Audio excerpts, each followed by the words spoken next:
السلام علیکم ورحمۃ اللہ وبرکاتہ۔ آج ہم انشاءاللہ شروع کریں گے سورۃ الفاتحہ۔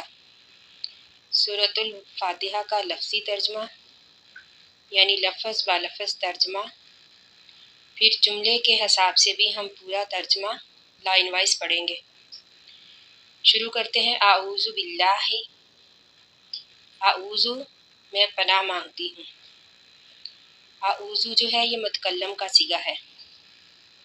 اعوذ میں پناہ مانگتی ہوں باللہ، اللہ کے نام کے ساتھ۔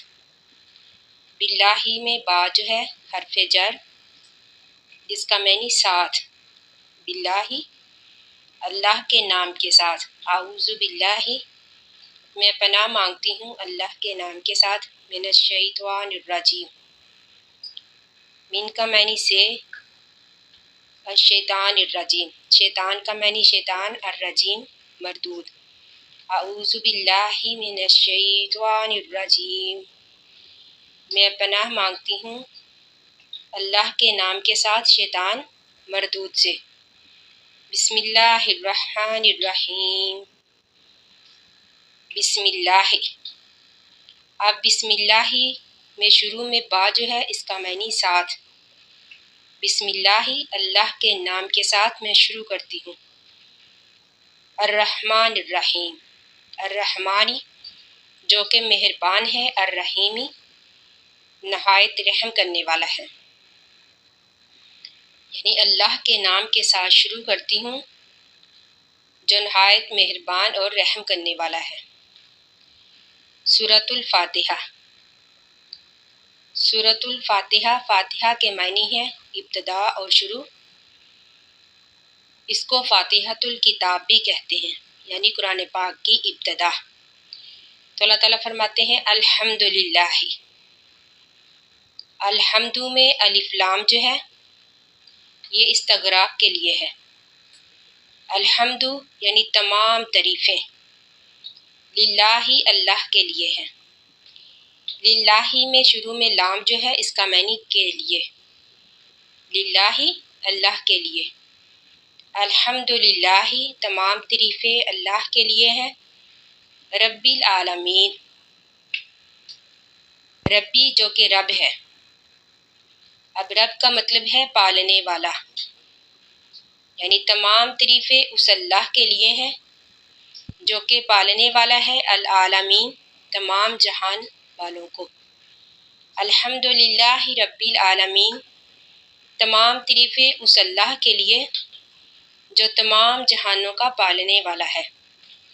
الرحمانی بہت بخشش کرنے والا ہے، الرحیمی بڑا ہی مہربان ہے۔ یہ دونوں صفت کے صیغے ہیں، ان دونوں میں مبالغہ پایا جاتا ہے۔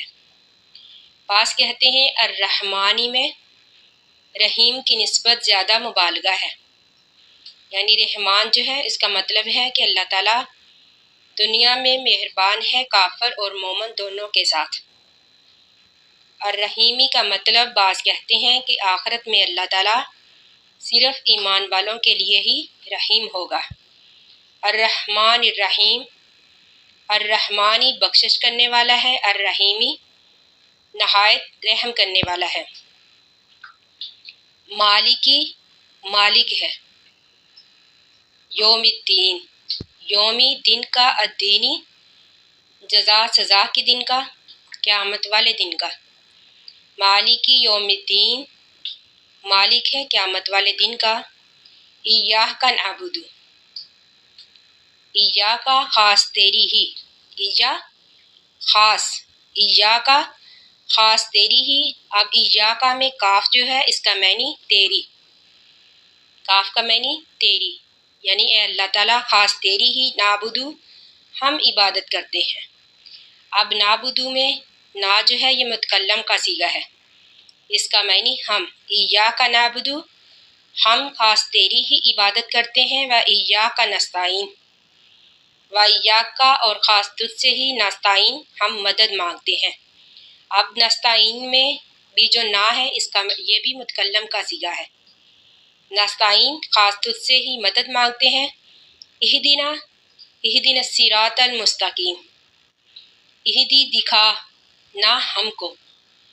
اب یہاں پر بھی نا کا معنی ہم، یعنی نا جو ہے متکلم کا صیغہ ہے اہدینا، دکھا ہم کو صراط الراہ المستقیم، سیدھی راہ، یعنی دکھا ہم کو سیدھی اور سچی راہ. صراط الذین، صراط الراہ الذین ان لوگوں کی، انعمت علیہم، انعمت تو نے انعام کیا. اب انعمت میں تا کا مطلب تو، یعنی اس سے مراد اللہ تعالیٰ. انعمت علیہم جن پر تو نے انعام کیا، علیہم جن پر، غیر المغضوب علیہم ولا الضالین، آمین.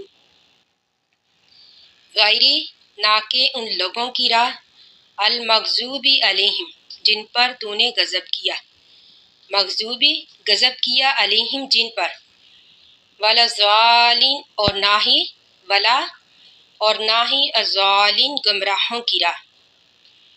یعنی اے اللہ تعالیٰ ان لوگوں کی راہ پر چلا جن پر تو نے انعام کیا، اور ان لوگوں کی راہ سے بچا جن پر تو نے غضب کیا، اور نہ ہی گمراہوں کی راہ پر چلانا، یعنی ہمیں سیدھی اور سچی راہ پر چلانا.